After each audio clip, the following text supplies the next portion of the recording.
Bismillahirrahmanirrahim. Assalamu alaikum. This is, I think, our third topic in first chapter of chemistry. The third topic is law of mass action.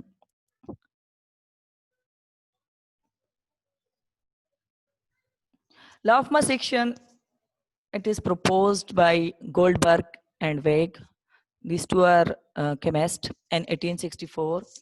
The statement of law of mass action is the rate of chemical reaction is proportional to the active masses of reactant involved. जो भी reactant involved है एक reaction में rate of reaction जो है वो उसके directly proportional है. अब what is active masses? Active masses is mean the molar concentration. Molar concentration means moles per litre. Litre में कितने मोल्स मौजूद हैं. कंसंट्रेशन आप लोग को पता है, amount of solute in solution. अब amount of solution in 1 mole is called molar concentration. Means number of moles per litre. कितने मोल्स हैं एक लीटर में. Let's explain law of mass action.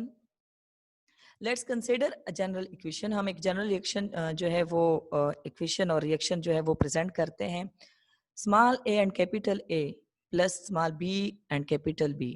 These are reactant. Reversible reaction and gives us product small c and capital C plus small d and capital D. According to law of mass action की statement क्या थी कि rate of forward reaction is directly proportional to the active masses of reactant involved. अब forward reaction जब होगा तो आपके directly proportional होगा reactant के. reactant आपके पास क्या है, A और B. ठीक है. अब हमें पता है जब हम प्रोपोर्शनलिटी के जो साइन है उसका जो निशान है उसको खत्म करने के लिए हम जब इसको खत्म करते हैं तो हम इक्वल का निशान लगाते हैं और एक कांस्टेंट लगाते हैं. तो मजीद है इक्वल टू और K1 और आप यूज कर सकते हैं कि इफ मतलब है forward reaction constant for forward reaction और you can use K1 constant for forward reaction. अब चूंकि ये रिएक्शन जो है वो रिवर्सिबल है तो rate of reverse reaction is directly proportional. अब रिवर्स रिएक्शन के लिए आपका रिएक्टेंट क्या है, C and D. तो directly proportional to C and D. तो फर्दर अगर इसको हम सिंप्लीफाई करें is equal to and constant और रिएक्टेंट C और D, where K1 and K2 are rate constant for forward and reverse reaction. Law of mass action को हम इस तरह भी डिफाइन कर सकते हैं, इसकी स्टेटमेंट इस तरह भी कर सकते हैं. इसको दोबारा देखें. In 1864 two Norwegian chemist Cato Goldberg and Peter Weig proposed the law of mass action as a general description of the equilibrium condition. This mathematical expression hold that for a reversible reaction. ये जो हम पूरा chapter पढ़ रहे हैं इसमें जब भी रिएक्शन की बात होती है हम रिवर्सिबल रिएक्शन और इक्विलिब्रियम कौन सा, डायनेमिक इक्विलिब्रियम.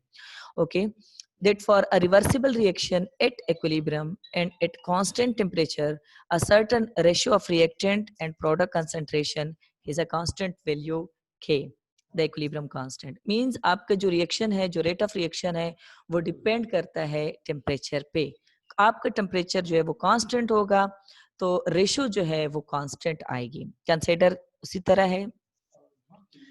अब ये है कि रिएक्टेंट और गिव्स अस प्रोडक्ट. अब हमने पढ़ा है कि रेशो किसका, प्रोडक्ट टू रिएक्टेंट. तो प्रोडक्ट ऊपर है C और D और रिएक्टेंट जो है A और B नीचे. इन दरमियान में जो रेशो है वो आपका कांस्टेंट है K. इसको K को हम रिप्रेजेंट KC से भी कर सकते हैं, इक्विलिब्रियम कांस्टेंट KC और KC भी करते हैं. अच्छा, अब इसमें कुछ सवाल आ रहा है, मेरे जहन में भी आ रहा है कि ये ब्रैकेट में हमने प्रोडक्ट्स को और रिएक्टेंट्स को क्यों बंद किया है और ऊपर हमने C, D और A, B लगाए हैं. ये क्या चीज है हमारे पास. ठीक है बेटा. अब इसको देखें. The law of mass action, इसको फिर से एक्सप्लेनेशन के लिए JA plus KB LC MD कुछ भी हो सकते हैं रिएक्शन में. 2 3 4 5 6 आप लगा सकते हैं, जरूरी नहीं है कि A B होगा C और D होगा. Okay, where A B C and D represent chemical species. ये तो केमिकल स्पेशीज है, रिएक्टेंट है, रिएक्टेंट्स और प्रोडक्ट के स्पेशीज हैं. अब ये JKLM वहां पे ABCD थे, यहाँ पे 2 3 4 5 हो सकते हैं, 8 9 10 11 हो सकते हैं, 7 6 8 हो सकते हैं, and M are their coefficient in the balance equation. ये वो कोएफिशिएंट है जो हम रिएक्टेंट से पहले लगा लेते हैं, जिस तरह के हम लेते हैं 2H2 प्लस O2 या हाफ O2, ये 2H2, H2 तो आपका रिएक्टेंट हो गया, ये जो 2 आगे हम लगाते हैं, ये कोएफिशिएंट जो है ये नंबर ऑफ मोल्स शो करता है। The law of mass action is represented by equilibrium constant. इसके जो नंबर ऑफ कोएफिशिएंट होंगे वो उसका पावर बन जाएगा, और जो है आपके पास रिएक्टेंट स्पेशीज है उसको आप स्क्वायर ब्रैकेट्स में बंद करें, और स्क्वायर ब्रैकेट्स क्या रिप्रेजेंट करता है, ये concentration. Okay, the square brackets indicate the concentration of the chemical species at equilibrium and K is constant called equilibrium constant. अब पता चला कि JKLM ABCD या 2 3 4 5 ये क्या रिप्रेजेंट करता है, ये जो है नंबर ऑफ मोल्स और कोएफिशिएंट, और जो ब्रैकेट स्क्वायर ब्रैकेट्स में हमने रिएक्टेंट और प्रोडक्ट को बंद किया है ये रिप्रेजेंट करता है कंसंट्रेशन, और K तो है कांस्टेंट है। अब जो इसकी रेशियो आएगी प्रोडक्ट टू रिएक्टेंट, ये आपके पास कांस्टेंट आएगी, और ये चेंज होगी विद इफेक्ट ऑफ टेम्परेचर। अगर आप टेम्परेचर को चेंज करेंगे तो K आपकी डिस्टर्ब होगी। ये देखिए फिर से इसको रिप्रेजेंट कर रहे हैं, सिंप्लीफाई कर रहे हैं। Kc is equilibrium constant, C show that in term of concentration. अगर आप कंसंट्रेशन की टर्म में लेते हैं, अगर आप प्रेशर की टर्म में लेते हैं तो आप यहाँ पे P लगाएंगे, ठीक है। C और स्क्वायर ब्रैकेट शो कंसंट्रेशन, और इसकी यूनिट है मोल पर dm क्यूब।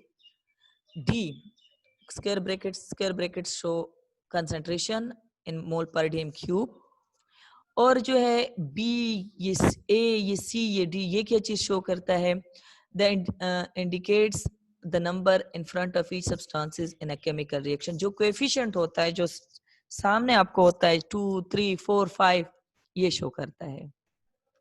अब वहां पे हमने पढ़ा हुआ था कि रेट ऑफ रिएक्शन जो है वो डायरेक्टली प्रोपोर्शनल है to active masses. Active masses क्या होता है, रिएक्टिंग स्पीशीज को एक्टिव मासेस कहते हैं, जो स्पीशीज रिएक्ट कर रहे हैं। और रेट ऑफ रिएक्शन क्या है, वो ये है, according to law of mass action हमने पढ़ा हुआ था, the rate of chemical reaction is proportional to the product of molar concentration of reactant each raise to a power equal to number of molecule of a substance. और power इसका क्या होगा, जितने number of molecule reaction करते हैं, reaction में involve होते हैं। Rate is equal to K, एक का पावर A और B का पावर B। ये small a small b number of molecules है, नंबर ऑफ मोल्स हैं जो कि आपके रिएक्शन में हिस्सा ले रहे हैं। The velocity at which a reactant or a product undergoes chemical change is called rate of reaction. rate of reaction दरअसल में speed of reaction है। अगर आपके reactant जो है एक्टिव मासेस जो है वो ज्यादा है और स्पीडी है, मतलब रिएक्शन जल्दी करते हैं, तो आपका रेट ऑफ रिएक्शन जो होगा वो तेज होगा। और अगर आपके जो है रिएक्टेंट स्पीशीज जो है वो स्पीड नहीं लेते, मतलब है रिएक्टिव नहीं है, तो आपका रेट ऑफ रिएक्शन जो होगा वो स्लो होगा, ठीक है। तो इक्विलिब्रियम कांस्टेंट के बारे में थोड़ा सा पढ़ लेते हैं कि जो हमने K लगाया था कि ratio of the product to the ratio of reactant, जो वैल्यू आपके पास आ रही थी उसका कांस्टेंट K और Kc in term of concentration हम फाइंड आउट कर रहे थे। ये क्या चीज है, the equilibrium constant Kc has a fixed value at a specific temperature. Temperature must constant, it is temperature dependent, ये टेम्परेचर पे सिर्फ डिपेंड करता है। The only factor that changes the value of Kc for a reaction is a change in temperature. जो Kc की value change कर सकता है वो आपके पास क्या है, टेम्परेचर में चेंज। आप इस रिएक्शन में देख लें, I2 कोई कोएफिशिएंट नहीं है, 3Cl2, I2 means iodine, sorry Cl2 chlorine, मेरा गला खराब है, Cl2 इज क्लोरीन, और इसका कोएफिशिएंट जो है ये 3 है, गिव्स अस आयोडीन और क्लोरीन 2।